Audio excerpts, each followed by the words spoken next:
हर हर महादेव। जय श्री राधे। कैसे हैं आप लोग? आप सभी का मन कामेश्वर भक्ति ज्योतिष में बहुत बहुत स्वागत, अभिनंदन, वंदन। आशा करते हैं आप लोग कुशल मंगल से होंगे और मैं भी आप लोगों के स्नेह से कुशल मंगल हूँ और प्रस्तुत हुआ हूँ आपके लिए एक नए वीडियो के साथ और ज्योतिष तर्क के साथ। पंचम भाव में केतु के प्रभाव के साथ। तो ज्योतिष शास्त्र में कुछ ग्रह ऐसे हैं जो दिखाई नहीं देते हैं पर जीवन की दिशा बदल देते हैं। ऐसे ही एक रहस्यमय ग्रह है केतु। और केतु कोई साधारण ग्रह नहीं है। वह त्याग, विरक्त, पुनर्जन्म के कर्म और अधूरी इच्छाओं का प्रतिनिधि है। और जब यही केतु पंचम भाव में प्रवेश करते हैं तो जीवन को सबसे कोमल विषयों को छूता है। तो इसलिए यह विषय बहुत ही इम्पोर्टेंट और ज्ञानवर्धक है। जो लोग भी वीडियो देख रहे हैं उन सभी लोगों से अनुरोध है कि पूरा वीडियो देखें और चैनल को लाइक करें, सब्सक्राइब करें, बेल आइकन ज़रूर दबाएं और शेयर करें ताकि ज़्यादा से ज़्यादा लोगों को ज्योतिष की चर्चा पहुंच सके। और पता नहीं किसके कौन सा वीडियो काम आ जाए, जीवन में परिवर्तन आ जाए। यह वीडियो बहुत जानकारी वाला है, इसको ज़रूर सुनें। तो पंचम भाव में जब केतु बैठता है तो क्या होता है? पंचम भाव में बुद्धि, प्रेम, संतान, शिक्षा, मंत्र साधना और पूर्व जन्म का पुण्य पाप। आज हम बहुत विस्तृत समझेंगे पंचम भाव में केतु का प्रभाव शुभ है या अशुभ है और इससे जीवन में क्या क्या परिवर्तन आते हैं। तो पंचम भाव का महत्व क्या है उसको पहले जानिए।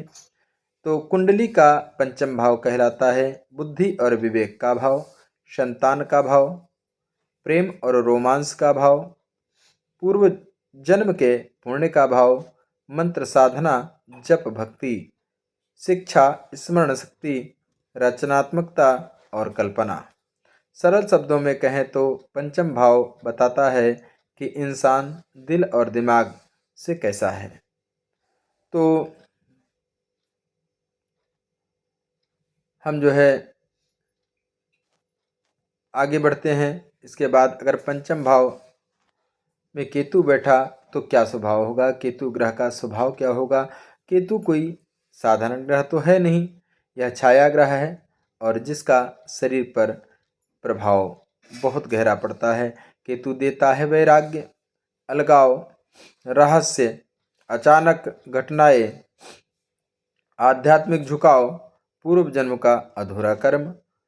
केवल केतु जहाँ बैठता है वहाँ भोग से हटाकर भोग के पार ले जाता है। और अगर हम बात करें पंचम भाव में केतु सामान्य प्रभाव क्या करता है, तो जब कुंडली के केतु पंचम भाव में होता है तो व्यक्ति बचपन से ही गंभीर सोच वाला होता है, सामान्य बच्चों जैसा नहीं होता, कल्पनाशील होता है और अकेला, हंसता कम है, भीतर बहुत कुछ चल रहा होता है। ऐसे जातक को अक्सर लोग गलत समझ लेते हैं। बुद्धि पर क्या प्रभाव पड़ता है? तो पंचम भाव बुद्धि का है और केतु भ्रम है। इस योग में बुद्धि तीव्र होती है परंतु जातक अपनी बुद्धि पर स्वयं संदेह करता है। पढ़ाई में अचानक बहुत अच्छा, फिर अचानक गिरावट, रट्टा मारकर नहीं समझकर सीखता है। यह व्यक्ति दर्शन, ज्योतिष, तंत्र, वेदांत, मनोविज्ञान जैसे विषयों की ओर खींचता है। शिक्षा और विद्या की अगर हम बात करें तो केतु पंचम भाव में हो तो पारंपरिक शिक्षा में मन नहीं लगता, स्कूल कॉलेज से ऊब जाता है, परंतु जीवन में सीख बहुत गहरी लेता है। ऐसे जातक गुरु से नहीं, अनुभव से ही सीखते हैं। स्वयं के बनाए नियमों पर चलते हैं। यदि गुरु अच्छा मिल जाए तो अद्भुत विद्वान बन जाते हैं। संतान पर प्रभाव की अगर बात करें तो यह विषय बहुत संवेदनशील है। केतु पंचम भाव में होने पर संतान सुख में विलंब, संतान से दूरी, संतान का स्वास्थ्य कमजोर या संतान बहुत आध्यात्मिक। कई बार एक संतान ही होती है या संतान जन्म के बाद माता पिता से अलग रहती है, परंतु ध्यान रखें यह पूर्ण अभाव नहीं बल्कि कर्मिक संबंध होते हैं।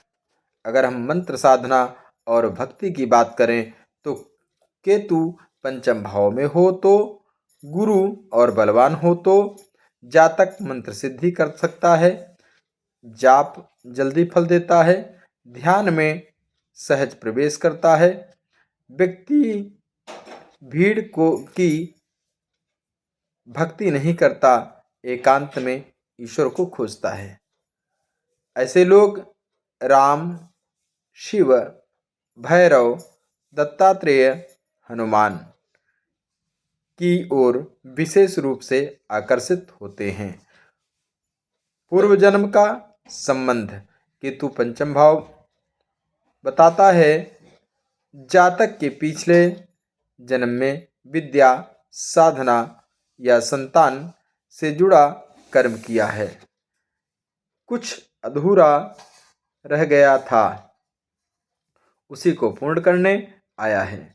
इसलिए जीवन में अचानक वैराग्य, अचानक भक्ति, संसार से ऊब आती है। शुभ और अशुभ की अगर बात करें तो शुभ फल गूढ़ ज्ञान, तीव्र अंतर्ज्ञान, आध्यात्मिक उन्नति, ज्योतिष, तंत्र साधना में सफलता। अगर हम अशुभ प्रभाव की बात करें तो मानसिक उलझन, संतान कष्ट, शिक्षा में रुकावट, प्रेम में भ्रम। राशि के अनुसार अगर हम बात करें, संक्षेप में बात करते हैं तो मेष सिंह अहम टूटता है, भक्ति बढ़ती है। वृषभ और तुला की बात करें तो प्रेम में दूरी होती है। मिथुन और कन्या की बात करें तो बुद्धि तेज पर बेचैनी। कर्क और वृश्चिक की अगर हम बात करें तो भावनात्मक कष्ट भी मिलते हैं। और हम धनु और मीन की बात करें तो आध्यात्मिक उन्नति। मकर और कुंभ की बात करें तो वैचारिक संघर्ष। उपाय की भी बात कर ली जाए तो बहुत ही महत्वपूर्ण है। केतु पंचम भाव में कष्ट दे रहा है तो क्या उपाय करना चाहिए? ओम कें केतवे नमः प्रतिदिन 108 बार जप करना चाहिए। गणपति की उपासना करनी चाहिए बुधवार या शनिवार को। ध्यान और मौन की अगर बात करें तो सप्ताह में कम से कम एक दिन मौन रहना चाहिए, ध्यान करना चाहिए। और काले कुत्ते को भोजन, गीता या रामचरितमानस का पाठ करना चाहिए।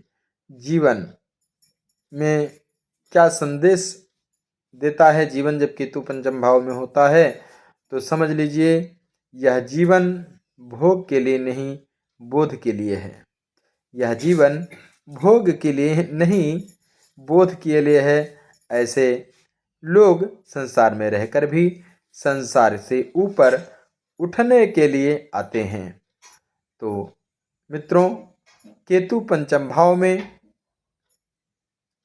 अभिशाप नहीं है, यह एक गुप्त वरदान है जो केवल वही समझ पाते हैं जो भीतर की यात्रा करने का एहसास रखते हैं। तो ये था पंचम भाव में केतु का प्रभाव।